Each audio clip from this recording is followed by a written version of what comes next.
All right. Good afternoon, good morning, good evening, whenever you're watching this, guys. Welcome back. I'm Bob Turner. This is the Summit Podcast, and I'm sitting here with a great friend of mine named Dan Bennett from DBC Solutions. He's down in Connecticut, and Dan has become a great friend of mine over the years through a couple of different coaching groups and just business and entrepreneurship.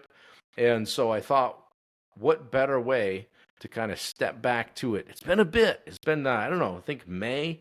Uh, since I started working with Steve, and we just been busy. We're doing a lot of things, and so I just kind of forcing myself to put some things on the schedule. I had a coaching call with Dan scheduled today, and I said, "Hey, would you mind sticking around? Let's do a podcast and let's have a conversation." So, Dan Bennett, thanks for being here, buddy. Dude, thanks for inviting me, man. It's an honor. I love it, dude. I've been Yeah. watching what you've been doing over the last couple of years, growing and moving and shaking, and so it's definitely an honor to be invited on here and talk to you, man. Appreciate it. Well, thanks, man. I appreciate you, and I think back and like I wonder when it must have been about 2021, right? Probably at a Mile High Profit Summit thing that we went to, Yeah, where we got together and we started working on our sales game, right? Because yeah, like you, I thought I knew everything about sales back then, and yeah, exactly. Yeah, I've got jobs. I must be good at this, right? And right. dude, we weren't. We were terrible, And so we started role playing together and getting better at sales. Saturday mornings it would be like me and you and Bunker and Bill Yep, Walkenfuss and Rich Lee and a couple others would just kind of rotate around on a Saturday and get some yep. chops in. We got better, didn't we? We sure did, man. And I thought, what you just said makes me think. We thought we knew everything, and nothing like uh, hiring a coach and shining some light on what you really don't know, right? Yeah, yeah, for sure. So, Yep, well, hey, I know you, but people that are listening probably don't. And people that tune into this want to get better at life and business, and um, you're doing both, obviously, and you have a remodeling renovation company. Like, tell us a little bit. Give me the Reader's Digest version, I guess, on who you are, what you do, and why you do it, and all that stuff. cool, man. Yeah, so first and foremost, I guess I always have to go back to my roots and say I'm a carpenter by trade. That's where it all started.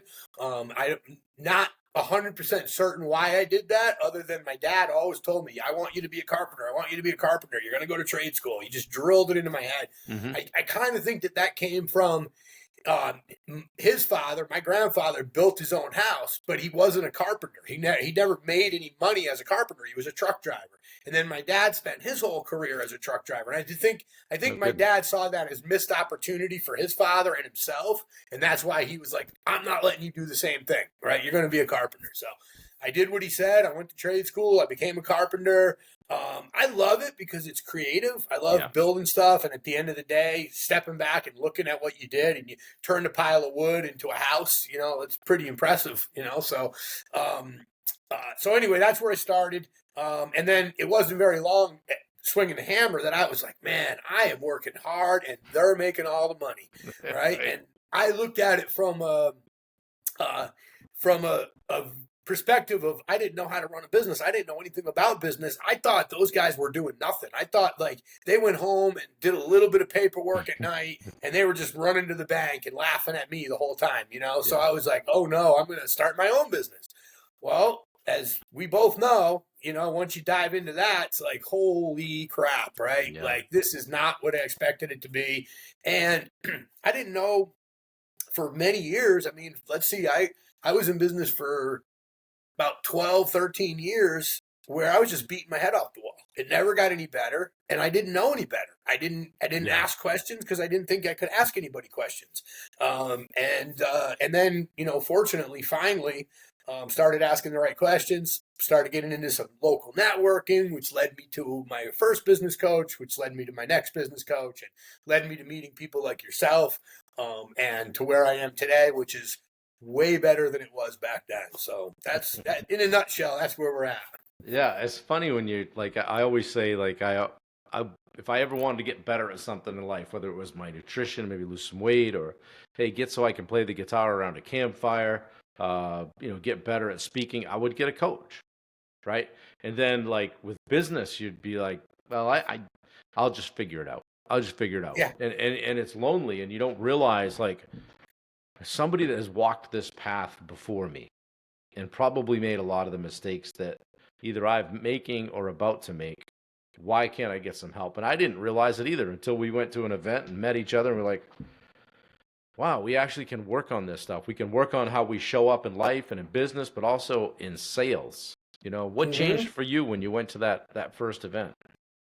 Well, I mean, I guess a little bit of leading up to going to that first event, which I would have never been at, hadn't I? I met my original business coach I found through B&I Networking Group, Yep. Business Networking International, and quite honestly, when I had my first consultation with that guy, and he told me it was going to be $250 for a 45-minute session to talk to him, and he wanted a 6-month commitment, twice a month, I was like, holy shit, like what? Right. Like that was a hard pill to swallow, but I don't know what it was. I took a leap of faith, and then he led me to a mutual friend of ours, Josh Gadbois, Yep. who got me involved with the Contractor Fight coaching group. Yep. And then that event was coming up, and my other business coach called me up one day, and he goes, "Hey, are you going to that thing that Josh Gadbois is going to?" And I said, "No, I don't think so." And he's like, "You need to be in that room. I want you to go." Yeah. Then I was like, okay, this probably should do this. So I looked, the event was sold out. I put myself on a waiting list. And then, lo and behold, a couple of weeks later, I got an email saying, you got 1 hour to respond. There's 10 spots open. And I was like, I'm going, right? So I made it happen. I got a crappy flight on Spirit Airlines. I had about 3 layovers. It took me like 17 hours to get 4 hours away. It was like, holy shit. But yeah, it was a game changer. For sure, man. I got in there and I walked out of that room after 3-4 days, whatever it was, sitting in that room with like, sweat pouring down me, just drinking from a fire hose. Yeah. Had pages and pages of notes, like, whoa, right? So, yeah. Yeah, that's and you don't know what you don't know when you walk into one of those things. You're like, okay, everybody must have their act together, right? But then you're like, well, if they did, why are they here? Yeah, right. So I'm like, all right. I pulled up and same event, jumped out of an Uber and ran into Anthony Abbott and Richard Nordheim standing on the sidewalk. And the first 2 people I met. And you could do a lot worse. And so I ended up having breakfast with Richard the next morning. And, they say at events, a lot of the really good stuff happens in the hallway or at lunch or dinner or whatever. But it was funny looking back, and that event ran for 4 years. But after the first day, I went back up to my hotel room and just hung out, right? And I didn't know, dude, hang out in the lobby. There's people here that can help you, and you can meet, and you can have new friends and people that are trying to do what you're doing. And it wasn't until the second year that I went back, I'm like, oh, okay, people get together and go grab dinner, and they do things. And so I poured into that. And I tell you what, man, it made all the difference for me as a solopreneur at the time, right? So it's because it's lonely in business. I know you do the same thing. And having that team, that tribe, that group, a community, makes a huge difference, doesn't it? It sure does, man. Yeah. And I, like you just said about, going back to your room and sort of hiding out. And I think I did that the whole first year there. And I think a lot of that was because I felt like most of those people in that room were way better than me and had better businesses, and I was sort of intimidated, right? I didn't feel like I fit in. I'm like, what do they call it? Imposter syndrome, where I felt like they're going to find out that I'm just this fake that doesn't have shit. Yeah. So, but I do remember one game changer for me at that first event was the very last day, standing outside the hotel and talking to Josh Gadbois and who was it? Roy Dahl and Gene Hart. Marlowe. No, yep. Yep. I think I got his name right, but and they were like, let's go to dinner. Right. Yeah. And so we got in a cab and we went to dinner. We went to this really nice steakhouse. And I kind of, in a way, I kind of came clean with those guys at that point because I was right at the table with them, and they're asking me about my business and all this stuff, and I'm like, look, I'm a carpenter, man. I'm just here, hoping I can make my business a little bit better, and they told me straight out, you're in the right place. We all started out where you are. Don't worry about that shit. Just show up and, implement what they teach you. And then, now the last 5 years has been, I mean, I went from grossing back then. I grossed about $250,000 a year in my business for 12 straight years. Never could figure out why it didn't get any better. And now, we've almost broke $1 million in revenue. And, I'm confident that we're going to do that next year and more. So that's cool. Game changer. Yeah, and you got some exciting things going on, right? I know because we talk a lot, but you're talking about one of the things you shared earlier today with me is that you've always thought about having a brick and mortar, a place to go, an office, a showroom. Tell me more about that. Awesome. Yeah, thank you. Well, like I said to you earlier, I always knew that I wanted to own a brick and mortar, but I also knew that it didn't make any sense for me to try to dump a bunch of money into that if it wasn't the right location. And quite frankly, I see businesses do that all the time. I see a new business open up on some back road somewhere, and I'm like, what is that guy thinking? Right? Like, and then, 6 months later, they're gone. Yeah. And, it's like, so I've always had it in the back of my mind. And, they say your thoughts turn into your actions and your actions turn into reality and, whatever. So I'm always thinking about that. And anytime that I see an opportunity that I think might be there, I go and poke at it and call people and ask questions. And I opened up a little showroom. It's still a little embarrassing to me, but I opened up a little showroom for my kitchen and bath stuff in a storage unit.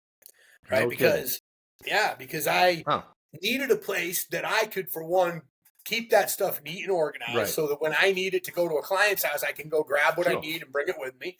And I get a lot of requests. Where can I come and see this stuff? So since I've had that open, I brought probably a dozen or more customers there. Again, it's embarrassing. When they first ask me and I say, yeah, meet me down at the local storage unit. Yeah. They're like, what are you going to, Jesus, they're waiting for plastic to be on the floor, right? Yeah, exactly. So, but I've never had somebody say no. And the place is a really nice indoor, climate controlled, right? It's a beautiful place. So once we get there and I open the door and they see that it's really set up like a nice showroom, it's got signs on the wall, it's got my DBC carpet on the floor. Like they come in and we do what we got to do and we sell kitchens and bathrooms. So no kidding. But anyway, as a result of that, I'd say about 6 months ago, I had one friend of mine reach out to me, a real estate agent, go, hey, I just bought this building in Woodstock. I want you to come and share the office with me. And so I was really pushing in that direction. That's a great location. But the building is in shitty condition. Yeah. And the guy is not really motivated to put any money into it. So he kind of was like leaning on me, thought maybe I was going to dump a bunch of money into it for him. I was like, wait a minute here, what's going on, right? But I was still going in that direction because I've always wanted it. The location is good. Sure. And then I was in my B&I meeting month and a half ago, and I did my 10-minute presentation, and I showed pictures of my storage unit, and I told them that I had a possible location for a brick and mortar location. Yeah. And after the meeting, a friend of mine walked up to me, another member of the group. Her and her business partner own a realty company. She tapped me on the shoulder and she said, I want you to come look at my space before you make a decision. And like I said to you earlier, it just kind of found me. I didn't find it. And this location, I could be wrong, but I think it's prime location. It's right on the main road in Sturbridge, Massachusetts. Okay. Right across from a big plaza. There's a pizza place, a bank, a Sherwin-Williams paint store. I'm going to be sharing the space with a realtor. Cool. Tons of traffic all day long, cars zooming by, plenty of parking. So your office will be there. Your office will be there. Your office will be there. So somebody wanted to come in and look at cabinetry, at counters, you can do it. Exactly. Oh, that's cool. And talk about maybe some referrals from the realtor. They get to know you. They have people come in. So good for you, man. That's awesome. Thank you. And exciting. So how many years has it been since you kind of put the tools or started this business? Say put the tools down, but so how many years has it been since I put the tools down? Yeah. So about 3 years. Okay, so for the first how many years you were actually in the field? 2004. I was in the field working for other people, working as a subcontractor for ever since I got out of high school. Yeah. And I started my original business, Bennett Carpentry, in 2004. I did that from 2004 to 2014. Threw the towel in. Done with this bullshit. I'm working my ass off. Yeah. I'm the only one not getting a paycheck. My team's getting a paycheck. The subs are getting paid. Yeah. I'm like beg, borrow, and stealing. Like God damn it, working 70 hours a week. I'm over this crap. Right. So, I went, when I did that, when I threw the towel in, I said, I'm just going to go get a job. I'm going to work for another company contractor as like a project manager, which I have all the skills and the talent to do. But when I started putting in applications, I realized that none of those skills are verifiable.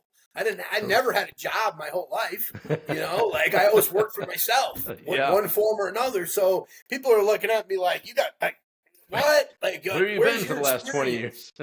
Right, exactly. So I basically got laughed out of every office I went into. I managed to pick up a couple little jobs here and there, but nothing that ever worked for me. And like you said to me a few minutes ago, once you start a business and you try to go back in the other direction, it's like, it's hard to do, right? You're not driving anymore, and it's just not a good feeling. Yeah, so. I've done it a couple times, and it's not that, you can't work for anybody else or work with anybody else. It's just that, I did it back in 20, I guess it was 18, 19, and 20. And it was okay. I didn't have the worries that I had in business, but it was somebody else's thing, And so maybe not as fun at times. And then, if you're entrepreneurial at all, you got your own ideas. You want something to, you want to bring it to the table and see it come to fruition. So good or bad, see if it works. But it's all good, man. And it's been fun getting to know you. And, you've been since now. I knew you from the contractor fight. Now you're over in the Rosenberg group with us. And dude, I got to tell you, I don't know. When did you join? Maybe August or something like that? June. Okay. Yeah. Since June, like you showed up there and you were like, I don't know, man. This is like business and all that. Since June, there's been a complete 180 with you. I feel like you're reignited for your business. The passion's back. You're looking at other avenues and things, and you're kind of scanning for other opportunities. You're making huge strides on the personal side. That you can, if you could share if you want, and things that you're doing, like your whole outlook has changed. So what's up? Tell me about it. Well, like you said, I came down to Houston for the what do you call it? The takeoff summit, right? The 2-day summit. 2-day takeoff.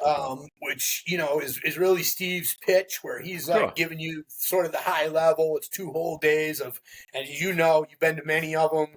It's a lot. And I sat right in the front row the whole time, right in front of Steve. Yeah. And everything that he said hit me like a cannonball. Right. I had started back in 2018 when I started my business back up the second time. I had started making the right moves, going to networking events, got my business coach, and I had a lot in place and moving forward. But then I got a kick in the teeth back in 2023. I had a good crew going. I had an office manager. I had a lead carpenter. It was a young guy. It was a really skilled carpenter. And he came in, promised me the world, told me he was going to run the field for me and do all this stuff. And he turned out to be a shit show. And then they, both of them pretty much, they both quit at the same time, basically. And I found out, I still didn't really find out all the details, but it became obvious to me that neither one of them were bought into my vision, and behind my back, they were kind of talking shit, and like they didn't think I was doing things right. So anyway, like I said, it was like I got kicked in the teeth. Like I had this thing going. At the same time, I had sold the biggest job I ever sold, $750,000 home remodeling project. And I when I got that first check from them, $300,000 check, like I'd never seen anything like that in my life. Yeah. I'm like, holy shit, I made it. Yeah. And so I went into it in sort of a willy-nilly fashion. Like I got plenty of money to invest. I sold this job at a 50% GP. I'm like, woo, I'm throwing money all over the place. And I'm like, any mistakes we're making in the field, I'm like, don't worry about it. We're good. Like we got this, baby. Right. I think, Bob, I told you this once before. I'd have to look back to have an exact number, but I think my GP on that job was about 16 grand. by the time I got done, out of $750,000. Wow. So Yeah. I So we realized, learned. and it just deflated me. It took the wind Yeah. out of my sails, and I crawled back into my shell. And I said, you know what? I'm going to go back to running all the office stuff myself. I'm not going to hire another office manager. And I let that go on for so long that I stopped following my own operations manual, and I was just flying by the seat of my pants again. And so back to what I said when I was in Houston, and sitting in front of Steve, and everything he said was like boom, boom. I'm like, Daggers. what am I doing? I just stopped doing what I need to be doing here. And so Yeah. again, when Steve at the end of that conference for 2 days, Steve's like, okay, pony up. What are you doing? You joining the program or not? And at that time, I still wasn't sold on Steve. You were there. I've been friends with you for a handful of years, so I had some faith in that. Bubba was there. I had faith in the programs that Steve had. Yep. I wasn't quite sure about him as a person yet, but here we go, taking the leap of faith again. Yeah. And man, it's been unreal, right? Yeah. I really believe in Steve now. I believe in what you guys are doing. And it's just brought my energy level back up, and it's given me a place to look. I can jump on your calendar when I need to. I can call Steve when I need to. And it's just made me reignite. That's awesome. It's night and day. It's been fun to watch, and so I know that heck, I've known you long enough. You had 2 hip replacements. The weight's been up and down. You're even working on that. Okay, like talk to me about the personal side. Like there's been some real improvements with you, just with your personal outlook too. Yeah, well, so part one of that is the hip replacements, right? Another part of when I closed down Dan Bennett Carpentry in 2014, my hips were toast, and at that time I didn't even know it. I thought I had a lower back issue, and I went to the doctor several times and said, "Hey, my back is killing me. At the end of the day, you need to help me." And they would X-ray my back, even CAT scan once, and they would always come back to the table and go, "There's nothing wrong with your back." I even had one doctor accuse me of I was just looking for drugs.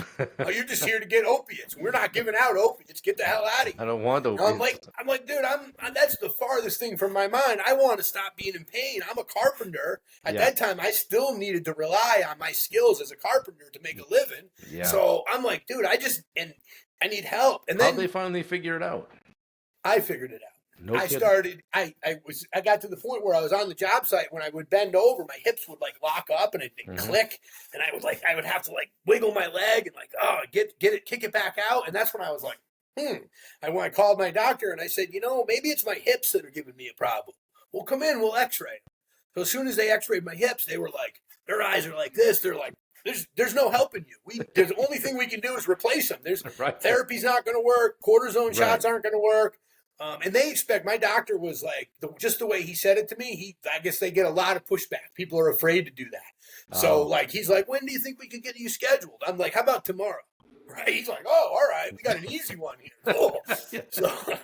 So it took me, the first one got replaced in January of 22. Second one got replaced in August of 23. And now, it took me a while to come full circle, but now it's night and day. Like, I'm a new man. I can go walk, hiking, whatever I need to do. I can throw the tool belt on. I can work 8-10 hours a day. I try not to do that anymore. Every once in a while, I still do it. But you got to do what you got to do, right? I mean, that's night and day for that. And but when you're not in pain, that helps. So when you're in pain, everything else is just secondary. I thank God for that every day, because I'm like, if I don't know, here, fast forward another 3, 4, 5 years from when I first figured that out, where would I be now if I hadn't got the surgery, and if I didn't have a combination of insurance and money at the time to pay for those hips? Like, I might still be there, So every morning I'm like, thank you. So Oh, that's good. And then the other layer of that is just health, and realizing that I need to, I mean, it's such low level. Like, it's funny, but I didn't eat vegetables my whole life, Bob, because I told you and Wendy a couple weeks ago, my mom was a terrible cook. Like, when it came to that, she would just open a can of baked green beans and dump them in a saucer and heat them up and throw them in front of me and expect me to eat them. I hated them. And then the second level is she wouldn't make me eat them, right? So I did, right? Eat your vegetables. as time has gone on, I said, I'm getting older. If I don't start taking this serious, like if I don't start taking care of my health, it's gonna cause me problems. I realized that. I went out and found a health coach and said, help me. And so that she gave me a book called oh man, God, I'm drawing a blank. It'll come to me here in a second. But she gave me a great book that I read that just really opened my eyes about all that. And it's changed. So I've this year I went into, she got me into this different way of thinking, right? This isn't about just losing weight, right? I'm not going to just go on a diet, lose 20, 30, 40 pounds, and then go back to my old ways. I got to change my habits. Yeah. Right. So I did that, and I eat completely different now. I still go out with Tim Catroni and pile in some French toast on Saturday or Sunday, You guys got a breakfast routine to die for. Yeah, I'm going with Tim tomorrow morning, actually. So. Wait a minute. I just talked to Matt Blood the other day. He's like, I'm having breakfast with Tim tomorrow. And I saw you that. guys all do it. Bunker's doing it. Yeah. Tim is Mr. Breakfast. Yeah, but Monday to Friday, I eat the right things. I go out on Sunday. I go to the grocery store. I stock up my refrigerator, and I eat good food all through the week. And I take my supplements that she put me on. That book, before I forget again, called Mindless Eating. Great book. Mindless eating. I thought I invented that. Yeah, right. So anyway, and I like, it's really good because I realized that it's all about a complete mental shift in the way that I operate. And that's what I've done. So, knock on wood, I can keep that going. Like I still just a couple weeks ago, I went on I went on a bad week on my own. And then I went to Mid-South Pond Retreat where I was kind of like, it was eat what was there. You know what I mean? Same. So, I came home dead even from that. I didn't gain or lose, which considering, that's good. tried. Wendy did better than I did, but it's tough when you travel, Yeah. So no, it's good. What I heard in there though is that I talk about the standard a lot, right? So it sounds like you have that standard that you don't veer off now, and that's what keeps you on track, huh? Yeah. When I do veer off, I go. I was just about to say, I veered off for like 2 weeks in a row, and then this past weekend on Sunday afternoon, I was going to the grocery store to get myself a pack of hot dogs and French fries because Steve gave me that German mustard, and I said, "God damn it, I got to try some of this German mustard." Steve. And I was almost going to get just the hot dogs and the French fries and go home, but that would have turned into another bad week of eating because I wouldn't have had the food in my house to support what I like to do, what I need to do. And as I drove to the grocery store, I said, no, God damn it, I'm not doing that. I'm going to go in the grocery store and I'm going to stock up on the things I need. I still got the hot dogs and French fries. And I went home and I enjoyed them. I tried the mustard. It's really good stuff. But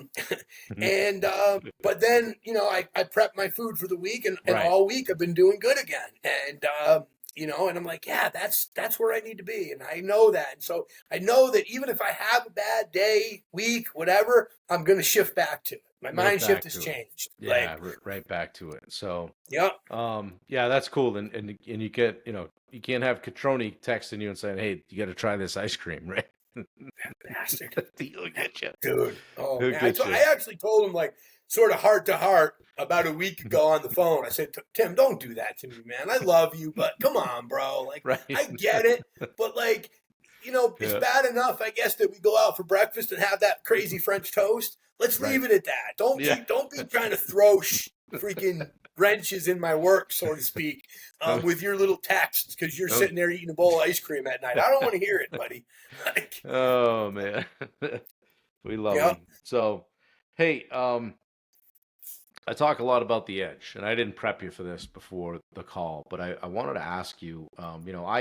I when I talk about the edge and I speak and I say, hey, the edge is kind of like how you show up differently than others, or where you go when the shit hits the fan, and what you bring to the table that others don't. Okay, and so when you hear that, if I asked you, well, I'm just going to ask you, what is your edge? Man, yeah, that's a good question, Bob. I think The first thing that pops into my mind is my just my natural ability, so to speak, to be tough, to be the tough Yeah. guy, to be able to stand up to adversity when it comes my way. And I think I got that from my mom. Mm-hmm. God rest her soul. She was always this type of person. I don't know if it was if she was really being the greatest mom in this sense when I was a kid, but she was like, if I started crying, she told me to stop, suck Yeah. it up. Like, I Right. don't want to hear Yeah. that. Right. And so it just built this person that doesn't do that. I just, when the tough gets going, when the Yeah. going gets tough, I get tough. That's it. I'm like, Yeah. like, I'm not going to let that get me. So I guess, catching me off guard with that a little bit, but I think that's my best answer at this point. I'm hearing resilience. There you go. I'm hearing Yeah. resilience, my friend. Yeah, along those lines, when I don't know if you were in the room because you were doing some different stuff, but when I spoke at Bubba's Pond event, I talked about hitting the wall, and I kind of was relating kind of endurance sport lessons to business life, and that at some point we all hit the wall, whether it's mile 22 of a marathon or year 3 in our business. And that sometimes there's kind of always a wall there. We're always dealing with a wall. Do you have a wall right now that you're working on tackling? And is there something kind of out in front of you that you're trying to hit from a different angle and chip away at? Yeah, I think I would say that, like, I sort of, and we've sort of talked about this already in a way, is like, just a week ago, like you said about me seeing this night and day change in me over the course of the last 6 months, and my mindset has been really strong. And I've had no problem jumping out of bed at 4 o'clock every morning and hitting the books and doing my personal stuff. I got into journaling thanks to Mark Bunker. Yeah.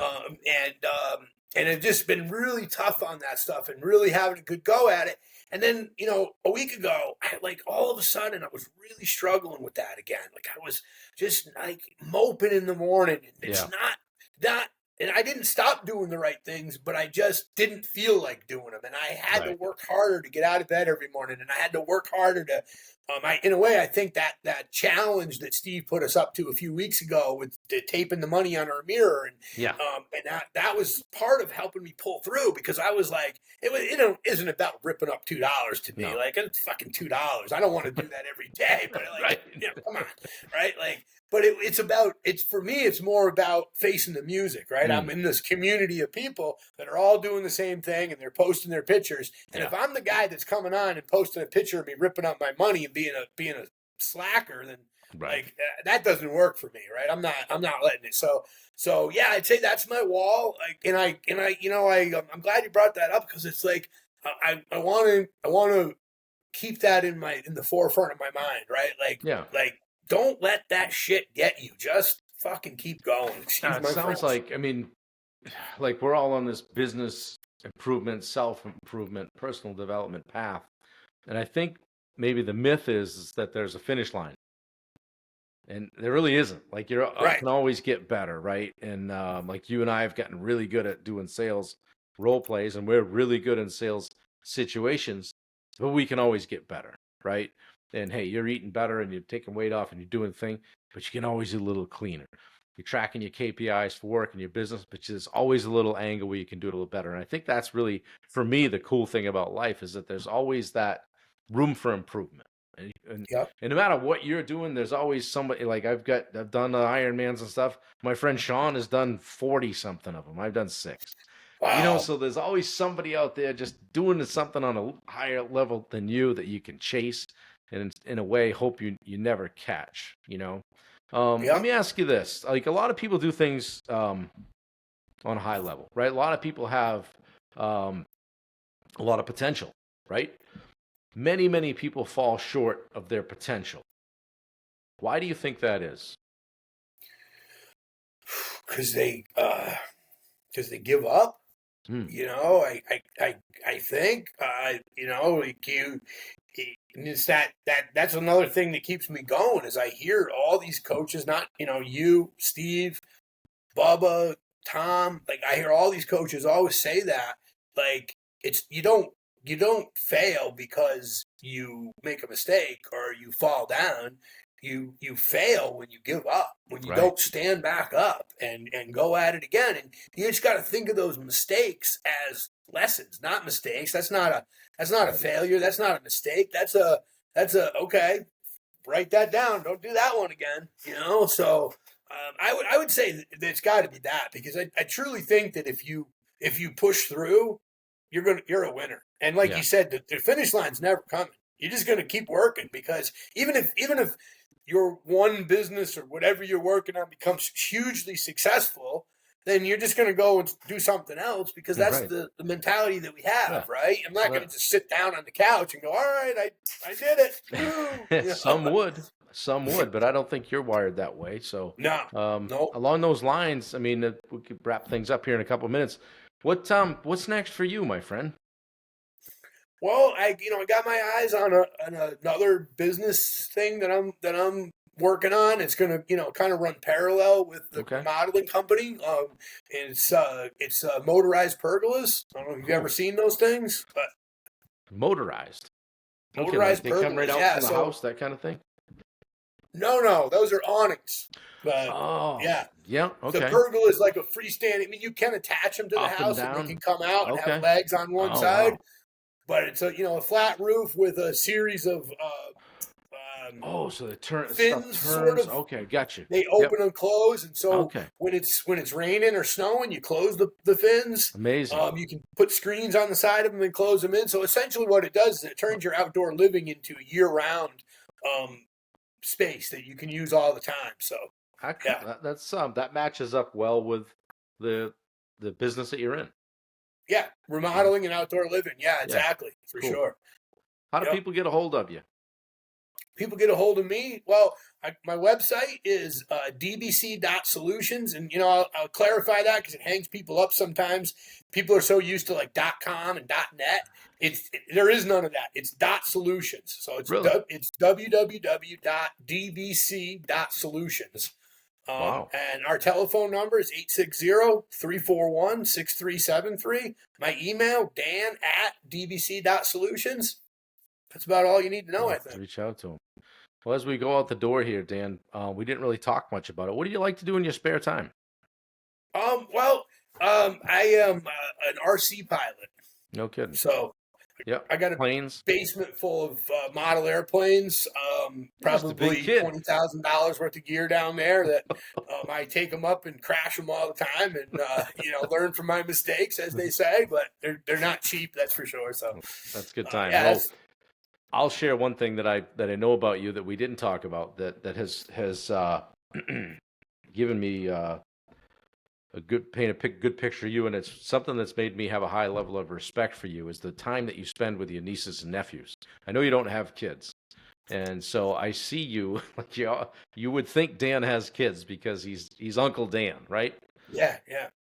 You spend a lot of Yeah. time with those guys. Good for you, man. I mean, that's what. Yeah, and that means a lot to me. That's my why, Bob. Yeah. Like my life, there's no success in my life. My parents, my grandparents all just worked hard. They never had anything at the end of the day. Really none of that in my family at all. And I figured out how to turn that around for myself, and have had a pretty good level of success already, and I'm on an upward path. And I just want those kids to know that they can do the same thing, that there's Absolutely. opportunity there for them. And that's literally what gets me out of bed every day, man. For That's sure. awesome. That's awesome, man. Well, this was great. I appreciate you being willing to do it. I'm going to see you when? December 8th and 2 9th weeks. in Houston. Yeah. We're Yeah. going to get down for the ground school, part of the Rosenberg group. Dude, I want to just thank you. You're on my live video that I do every day at 8 a.m. on Facebook, Instagram, and YouTube. I know you're a big supporter of mine, and I appreciate that. That's always meant a lot to me. Damn right. And to allow me to chime in on where you're going with your business and things that you do with your life. I don't take it lightly. When somebody calls me coach, that's highest praise for me, and I appreciate that coming from you. And this was fun. I mean, we'll do it again sometime. I always ask everybody this. Sometimes I warn them, sometimes I don't. I didn't warn you. The floor's yours. As we close up, what do you want people to know? Oof. What do I want people to know? like we talked about it a little bit, integrity, my heart, I'm here.